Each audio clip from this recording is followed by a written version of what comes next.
What happens when the world faces a terrifying nuclear attack, and no country has a government, army, school, or hospital left?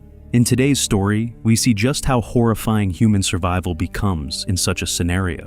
We also see how a single, ordinary man awakens hope in the hearts of millions and makes the entire world habitable once again. So, let's start this incredible story. At the very beginning of the story, we see a world ravaged by a massive nuclear war, referred to in the story as World War III. As a result of this war, various diseases spread everywhere. Dark clouds of smoke cover the sky. Even the rivers and oceans dry up, and the surviving humans stay in hiding. Because there are no laws in this world, everyone simply wishes for the world to return to normal and for water to start flowing in the rivers and oceans again. Decades pass after the war ends, but the situation remains exactly the same. Right in this environment, we see a man walking across a vast, endless desert with his mule. Actually, for the past 3 years, there has been no winter on Earth, nor has there been any rain. And because of this, the human mortality rate increases while the Earth's fertility decreases. Not only that, wild animals now roam freely all over the planet. Even after this massive destruction, many wild animals like lions and tigers manage to survive. Now, this man crosses this wasteland and reaches a town that lies completely ruined and desolate. All the technology from the past is destroyed, and humans start living a primitive, basic life all over again. At this point, the mule accompanying the man spots a puddle of water. But just as the mule is about to take a drink, the man pushes his mule away from the spot. Then he checks the water and realizes that it is absolutely not fit for drinking, because it is highly contaminated and filled with radiation. After that, the man spends the night in a shelter there. The next morning, he leaves that place and goes to another area known as a settlement. Many other people live there.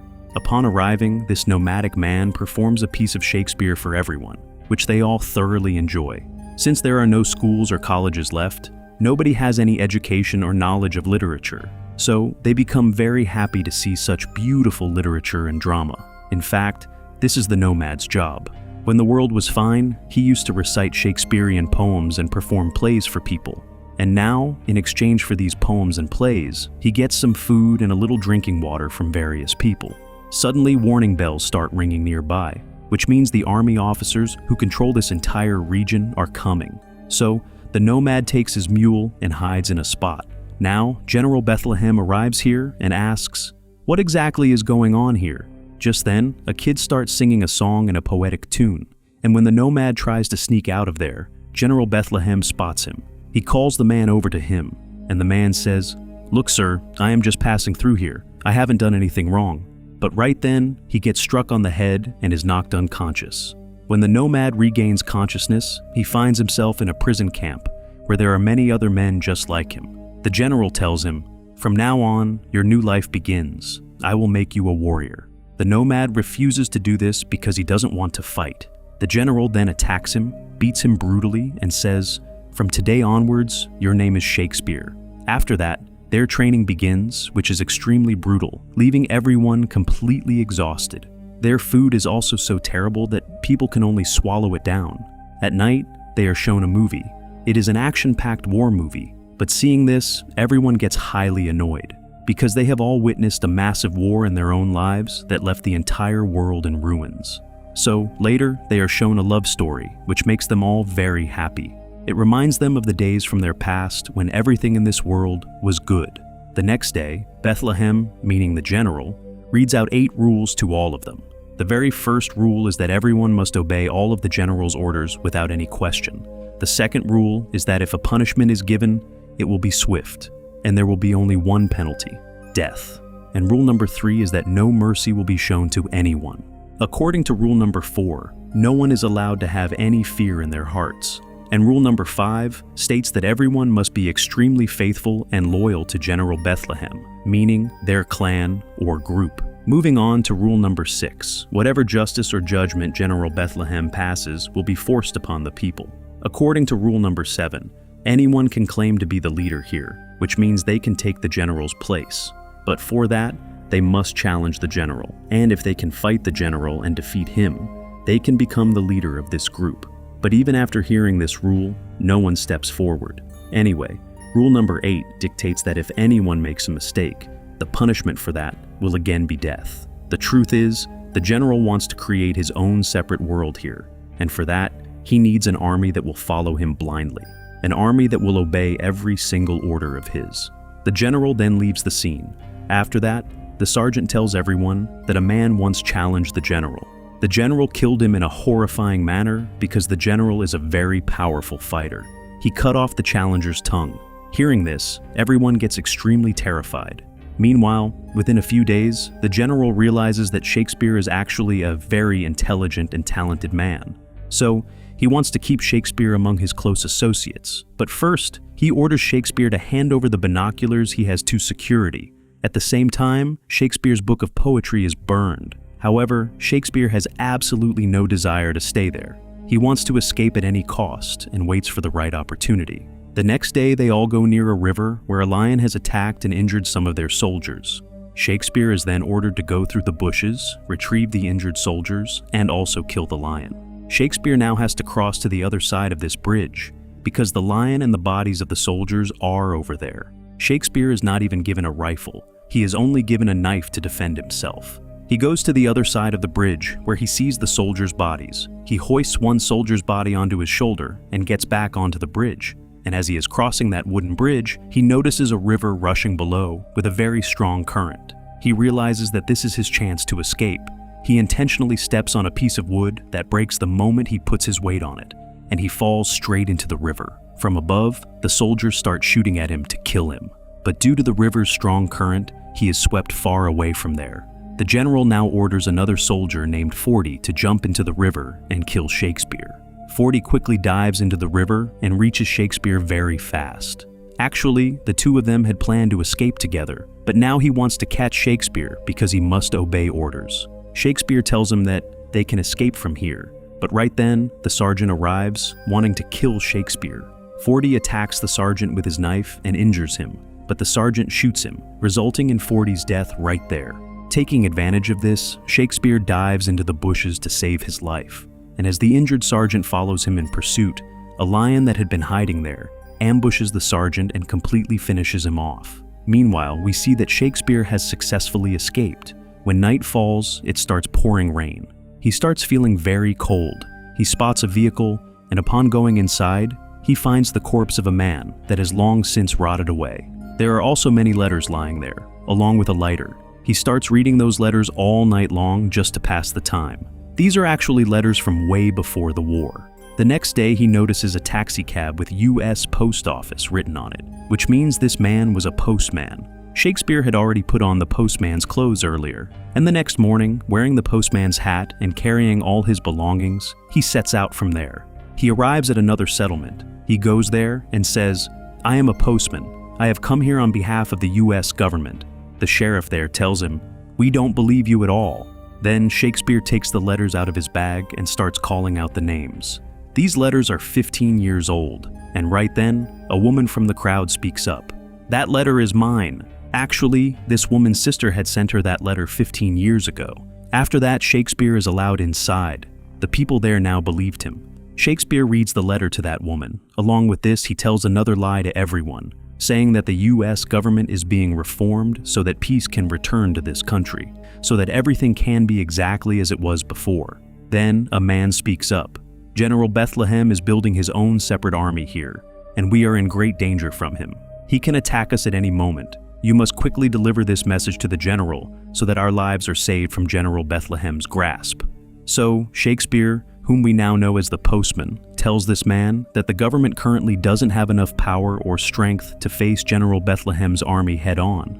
Soon the government will gain strength, power will come, and then the government will be able to help us. But until then, we have to help ourselves. Hearing his words, hope awakens in everyone's hearts, so they declare a holiday for the entire town today. At night, everyone is dancing and celebrating, and right then, a girl named Abby tells the postman, "I want to dance with you." And while the postman is dancing with her, Abby tells him, "I want you to give me a baby." Hearing this, the postman gets very shocked. Abby then introduces the postman to her husband, who actually has some medical issues because of which he can never become a father.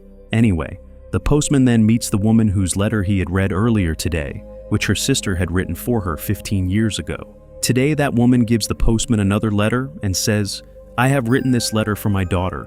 I don't know where she is right now. We got separated because of the war, but I hope that you will find my daughter and surely deliver this letter to her."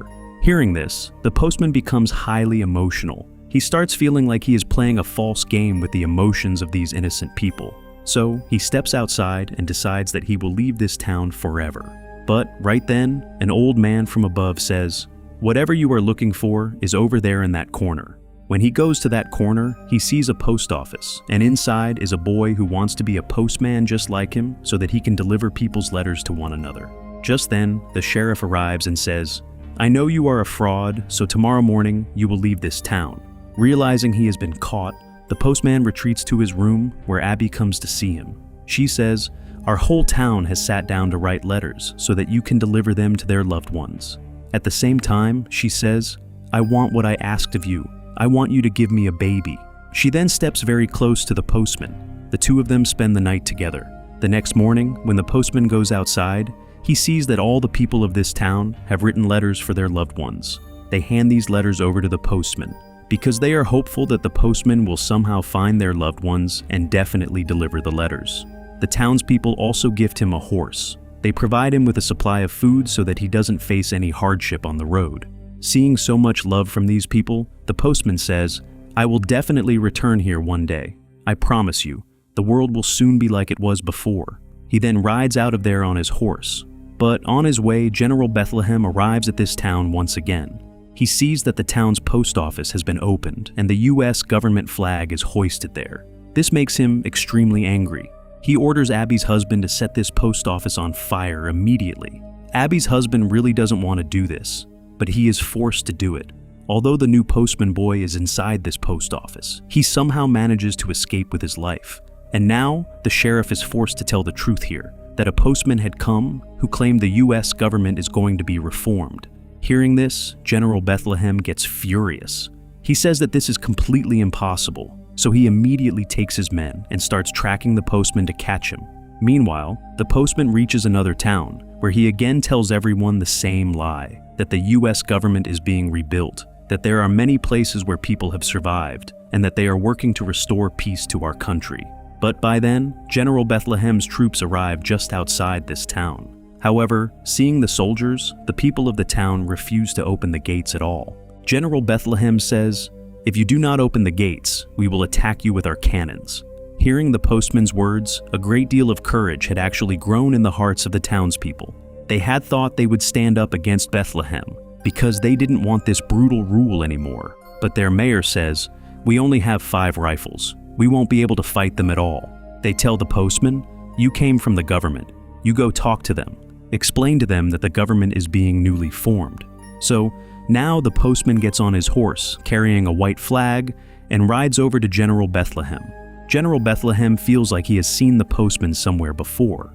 Actually, he doesn't recognize that this is the very Shakespeare he had wanted to make his inner circle man, the one who had escaped from his army. So now, the postman talks to him with full confidence. He says, "The US government has been established again. Very soon, the entire US army will also be formed, and they will bring peace back to all of America." But General Bethlehem doesn't believe a word he says. He orders his soldiers to attack the town with their cannons, and at the same time, an order is given to kill the postman. Now, they are about to kill the postman, but right then, Abby attacks them. Abby even shoots at the general here, and she hides to save her own life. And here, the postman gets an opportunity. He knocks a soldier off his horse, gets on the horse's back, and manages to escape from there with Abby. But he gets severely injured. As a result, the postman loses consciousness shortly after. But Abby helps him. She drags him to a hunter's cabin, where the two of them spend quite a few days. But now the food supplies they had are completely exhausted. So Abby goes out and arranges for some food, because by then, it has started snowing everywhere. However, Abby somehow manages to find food and returns to the cabin. Here, Abby also tells him that she is pregnant, meaning she is going to be the mother of his child. In this way, they spend several months. Soon, the winter also comes to an end. Now, Abby tells him, "You must continue your work, because hundreds of people are sitting with their hopes pinned on you." although he doesn't want to do this work anymore. Because he knows that no government has been formed, nobody is coming to help them either. But Abby wants him to complete his work, because she doesn't know what is going to happen in the future. So, she bravely sets the cabin on fire so that both of them have to get out of there. After getting out, they see a teenage girl sitting on a horse. They ask the girl, "Who are you?" The girl says, "I am a post girl. My job is to deliver letters and the message to people that the government has been formed again. Soon, peace will return to the entire country." Hearing this, the postman and Abby are shocked. Actually, the postman has now become famous all over the country. After this, the girl also moves forward with them. They reach a new town. Here, many teenage boys go around doing this exact job. They inform everyone that the government has been formed, because this sparks a hope in people to start something new.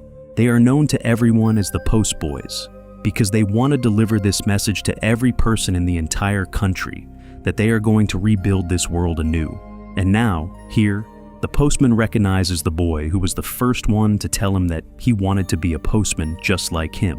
This boy's name is Ford. He hugs the postman and says, "After you left, General Bethlehem came there, and he burned our entire post office down. I somehow saved my life and escaped from there. And now I have built a whole community where there are many young boys whose only job is to deliver your message to the whole world.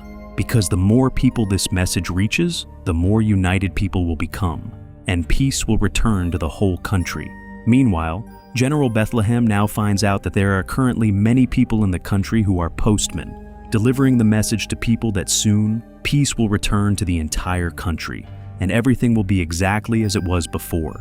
Hearing this, Bethlehem becomes incredibly furious. He orders his soldiers, "Kill all the postmen you find in your path, and along with that, kill 10 innocent people in every town you come across on your way." Soon, this news reaches the postman. It breaks his heart that innocent people are being killed for no fault of their own.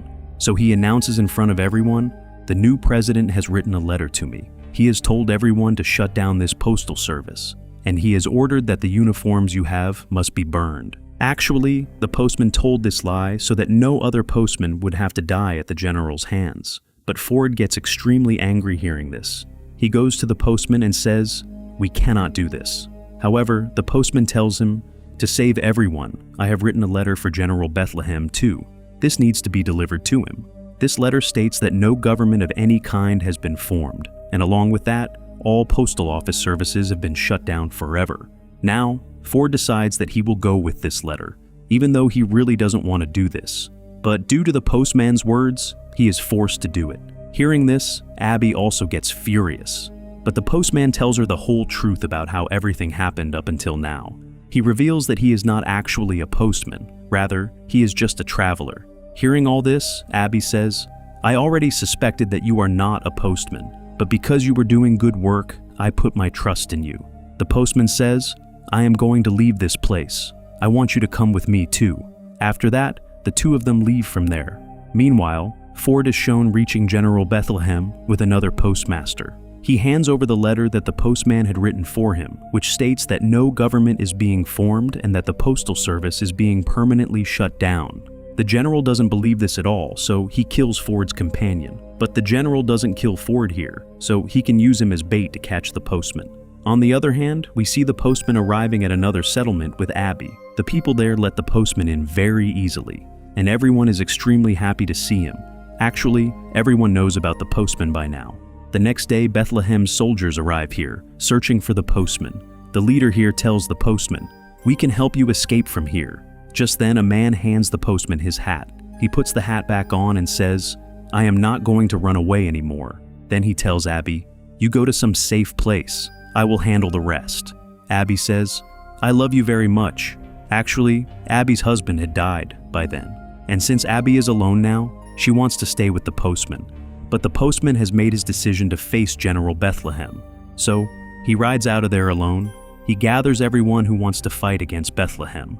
The next day, the postman goes and stands right in front of Bethlehem's army. General Bethlehem has Ford with him here. But before his soldiers can attack the postman's people, the postman rides his horse forward and says, "According to your rule number 7, if someone defeats you in combat, they can become the new leader of your group, meaning your army. Bethlehem keeps laughing at him and says, "That is only for my own men, meaning my own soldiers. Only my soldiers can challenge me. An outsider like you cannot." Hearing this, the postman immediately shows the brand on his arm, the exact mark that General Bethlehem had burned into the arm of every single one of his soldiers. Seeing that mark, he is stunned, and it doesn't take him a second to realize that the postman is none other than Shakespeare, the man who had escaped from his camp. And now, the two of them start fighting each other. Bethlehem completely overpowers the postman and says, "You have no purpose in life. You will die by my hands today, and all your stories will end." The postman says, "No, I do have a purpose. I want to unite the entire US." He then counterattacks Bethlehem and completely takes him down. He now has the perfect opportunity to kill Bethlehem, but he doesn't do it. Right then, Ford steps forward and says, "You need to remember your rule number 3. Mercy is only for the weak, and according to rule number 8, punishment means death." Ford now goes to kill the general, but the postman pulls him back and says, "From today onwards, no one will kill anyone. We will all live in peace and happiness, and this will be our new rule and our only rule." General Bethlehem has lost to him, which means the postman is now the new general, but he absolutely refuses to accept his defeat. So he snatches Ford's pistol, and just as he is about to shoot the postman, one of Bethlehem's own highly trusted soldiers shoots and kills the general. As a result, Bethlehem meets his end right here, and all the soldiers present there place their guns on the ground, sending a great message of peace. Soon, Abby gives birth to a baby girl, whom they name Hope. And just like that, 30 years pass by. We now find out that the postman has already passed away. Abby's daughter Hope has grown up, and she has organized a ceremony for her father, the postman. A statue of the postman is unveiled here. Everyone here is wearing modern clothes. Moreover, educated people are conversing. The postman's daughter is even giving a speech to everyone about her father's great deeds. Seeing this, we realize that peace has returned to the USA. Everything is settled, and people are moving forward and progressing just like before. And all of this was possible only because of the postman. With this event, the story ends here. It leaves us with the understanding that a tiny sliver of hope, the hope that a government had been formed, was enough to make people start living again and rebuild everything from scratch. And the credit for all of this absolutely goes to the postman. How did you like the story? To me, it was incredible. Let me know your thoughts in the comments. I am signing off for today. Take care.